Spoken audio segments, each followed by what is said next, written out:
got to listen, and you got to become their number one retirement planner and their number one transition planner. You do that, you're going to win the deal every single time.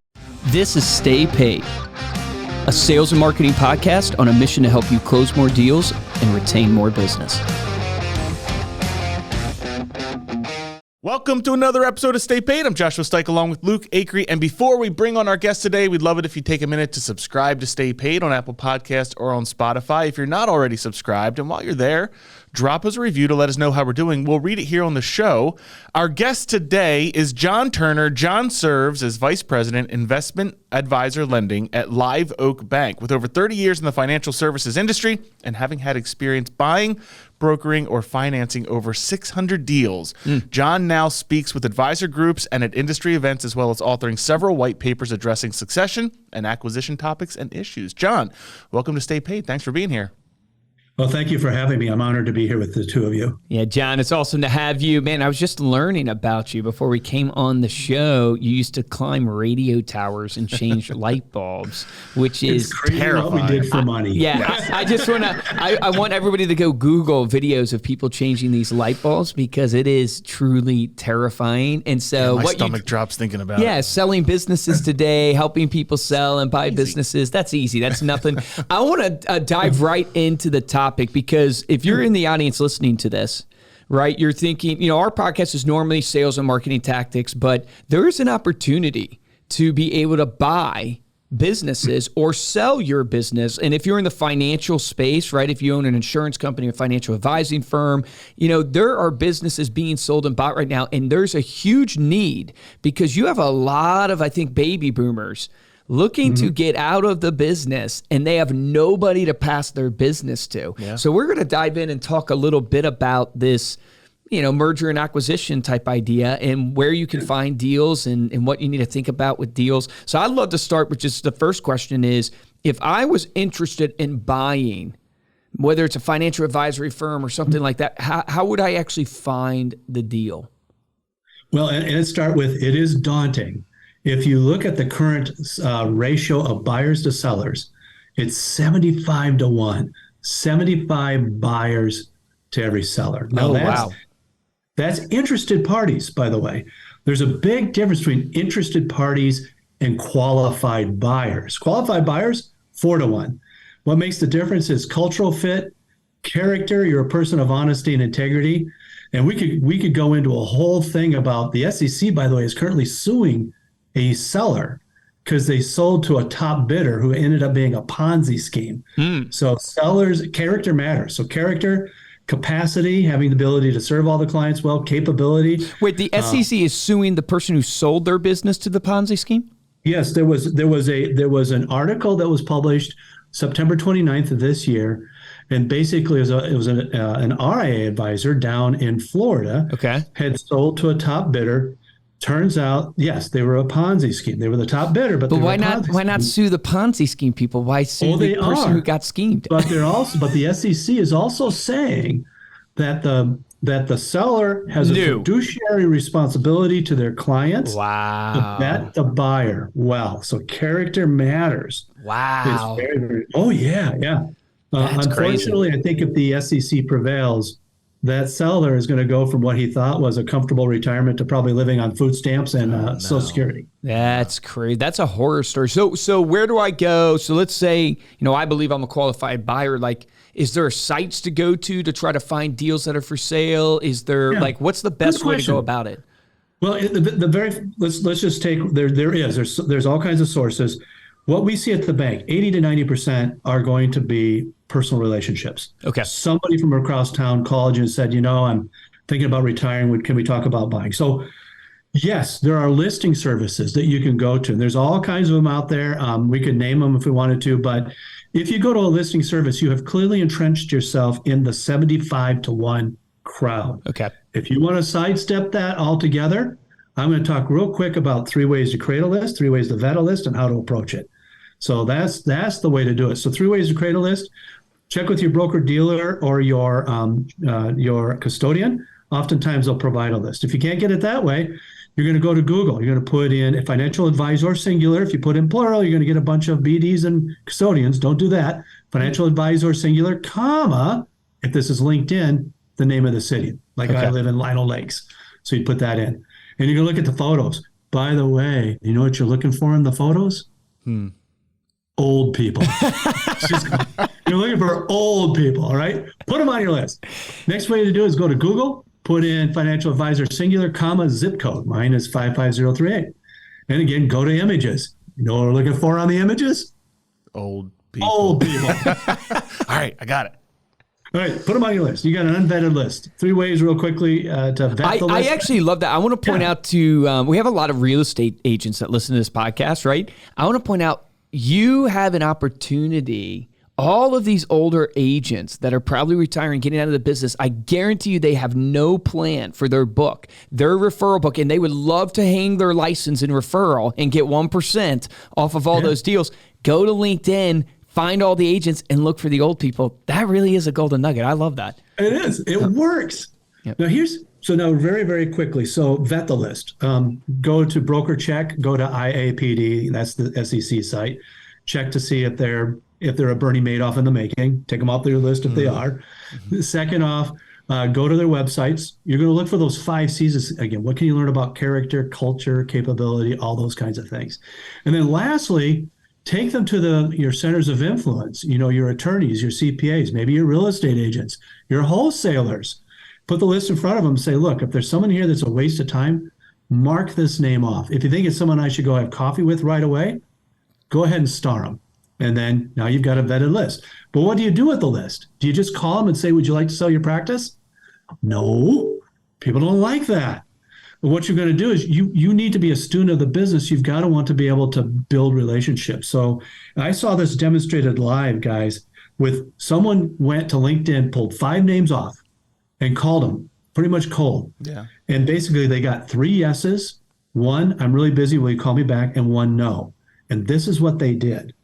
They gave them a call and they said, ring, ring, ring. Hey, this is John Turner. I'm with so-and-so broker dealer. I've been in the business for 17 years. And if I've learned anything, I've learned it's never too late to learn. And what I'd love to do, Bob, I see you've been in the business for 35 years. I would love nothing better than to take you out for coffee and get to know you and your business. Would a Thursday or Friday work best? Wow. Well, they'll say yes, because we're in a helping industry. Now, what happens in that coffee is you're going to get to know them a little bit. And you know what the goal of that coffee is, guys? To have another coffee. Love it. And you know what the goal of that coffee is? Third coffee. Another coffee. What's going to happen is a couple things. One, you're going to learn some best practices that you are going to apply in your business, because you have to be truly a student. You have to be authentic about this. But in addition to that, you're going to get 6, 7, 8 coffees in, and you'll sense it's time for the ultimate question. And the ultimate question is this: Bob, you've been in business for 35 years. And if it's 5 years from now and you're grinning from ear to ear, what's happened?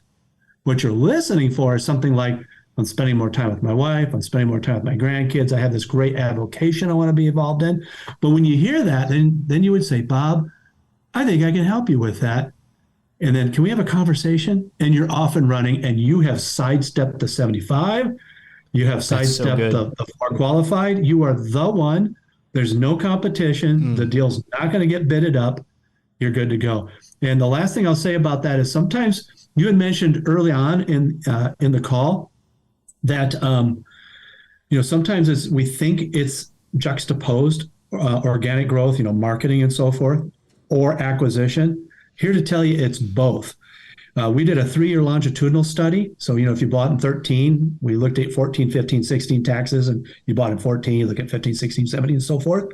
What we actually saw was a 57% growth over 3 years after acquisition. So the point is, you just have a bigger field for your organic growth efforts, your marketing and everything else.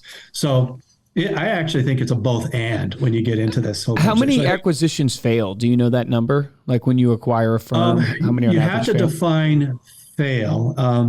If you define it as it winds up in litigation, it's a fairly small number. Okay. If fail is it had treated so poorly that you didn't make your money back, That also is fairly rare. Okay. Where you see the most attrition are advisors that were with a bank.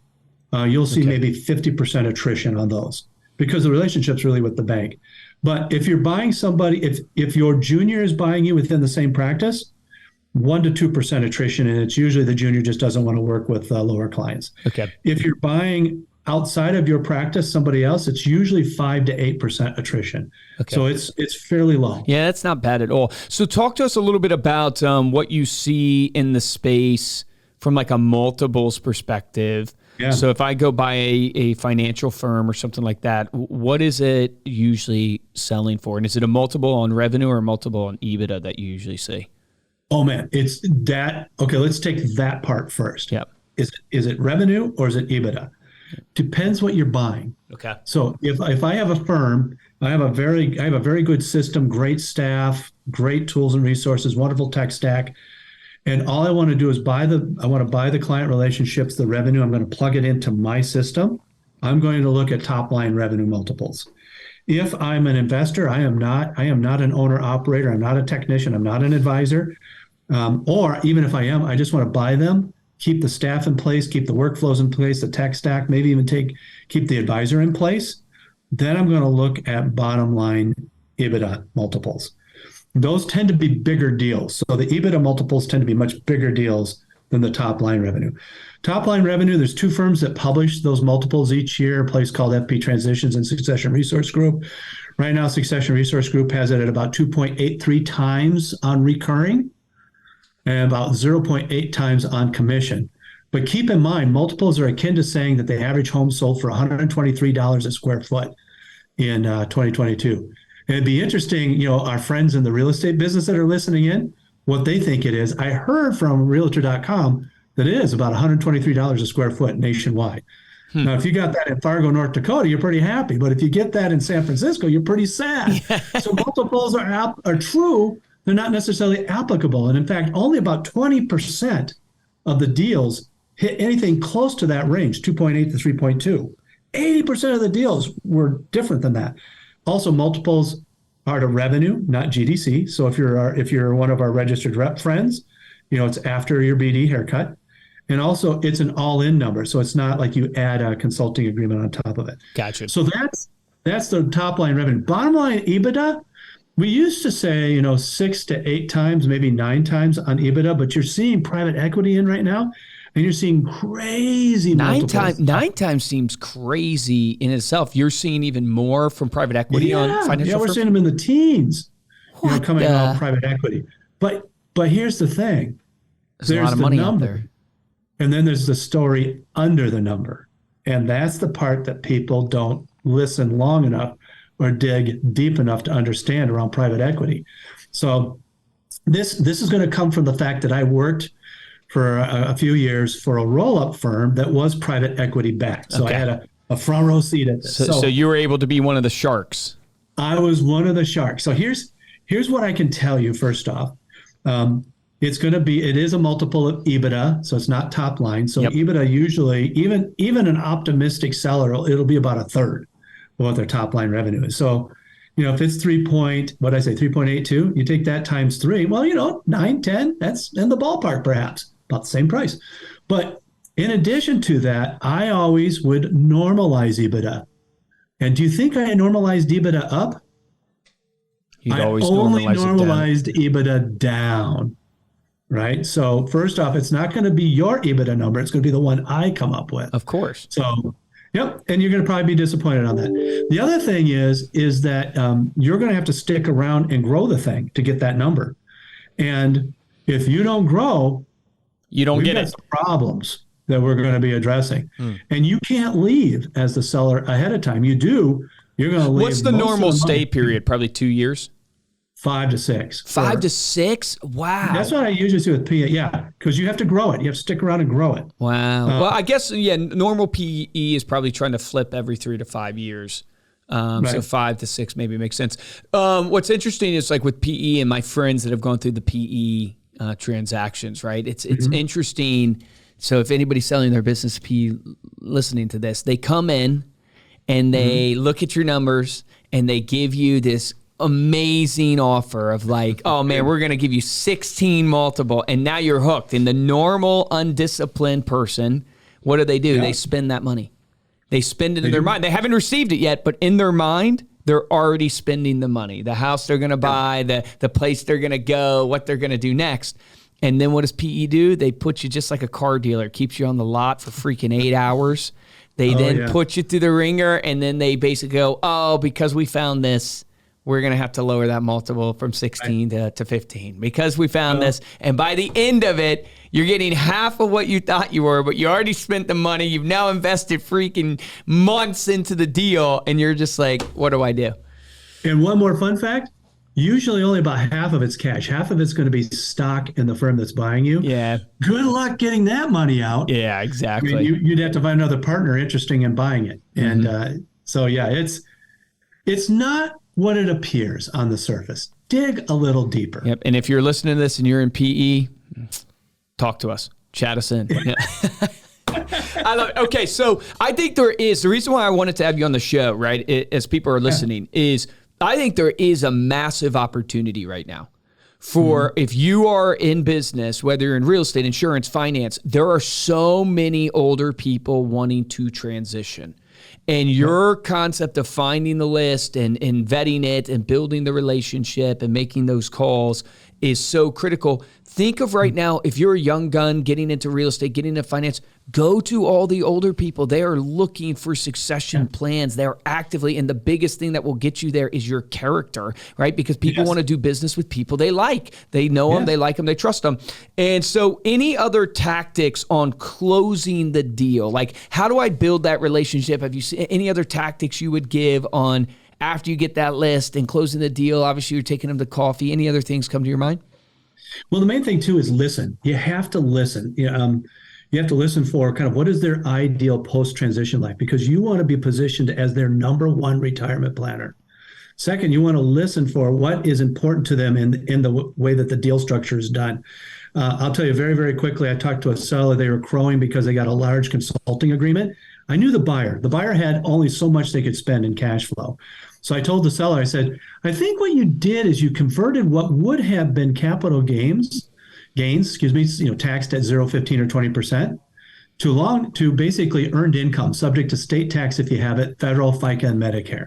Well done. He turned white as a ghost. Wow. If the buyer and seller would have talked further, what they would have found out is the buyer didn't necessarily want a consulting agreement. What he wanted was an office, because he had no place to go. He would have much rather kept it as long-term capital gains, just had an office, come in, read the Wall Street Journal, schmooze with the staff for a little bit, have lunch, and go home.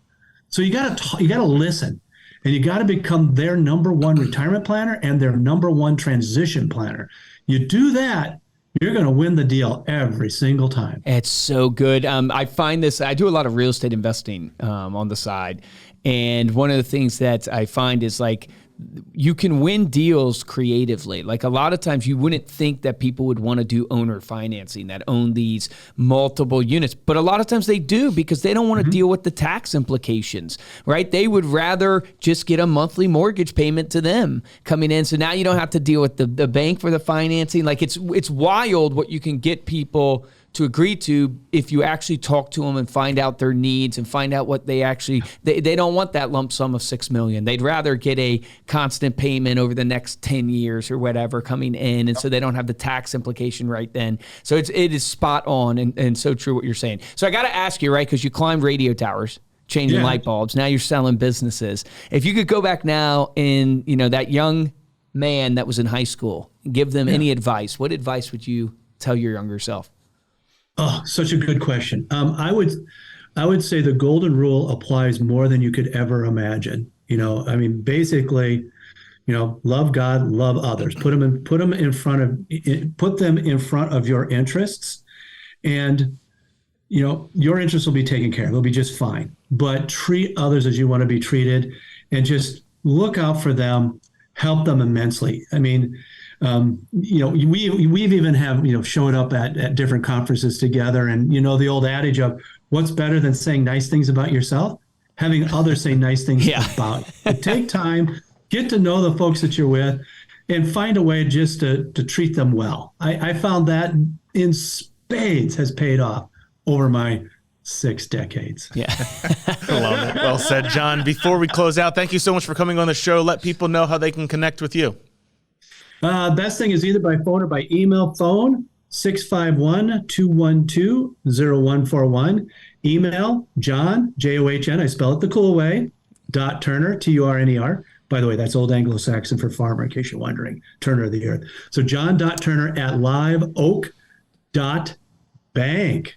It's more secure than .com. And lastly, you can go to liveoakbank.com to our website and see all our materials as well. Love it. I love that trivia fact. Turner's old English for what do you say, farmer? It's farmer, Like Turner turning of the earth, tiller. I love that stuff. All right, thanks again, John. Thank you all so much for listening. You can dive deeper to this episode, get the show notes as well as those the number and email and everything that John put out there. You can get that at our blog on staypaidpodcast.com. And if you enjoyed this episode and want to show your support, there's 2 ways we ask you to do that. First is head on over to Apple Podcasts, drop us a 5-star review along with a comment. And the best way to show your support is to simply share this episode with a friend. If you want to get hold of me or Luke, you can email us at podcast@remindermedia.com. And of course, you can find us on social media. We are at Stay Paid Podcast. For this episode of Stay Paid, I'm Joshua Stike. Guys, I'm Luke Acree. John, thank you so much. Really valuable information. Hey, everyone, if you are interested in buying a business, right, John can help you finance that. So that's what he's an expert at doing. So definitely check him out if you're interested in that. Here's my action item for everybody, because I think this applies whether you're buying a business or not. You know, what John said strategy-wise is so powerful. You should make a list of all the older people in your industry, in your town, and then go to that list and you reach out to them. You do that simple phone call. You know what you've learned in life? That you should never stop learning. And that person's been in the business for 30 years and you'd love to take them for a cup of coffee and just pick their brain. Build a relationship with them. Not only will you get great mentorship and new ideas probably, but also you might have a chance to inherit their book of business from a succession standpoint. Remember, the difference between top producers and mediocre producers in every single business is top producers take action. Take action on that today.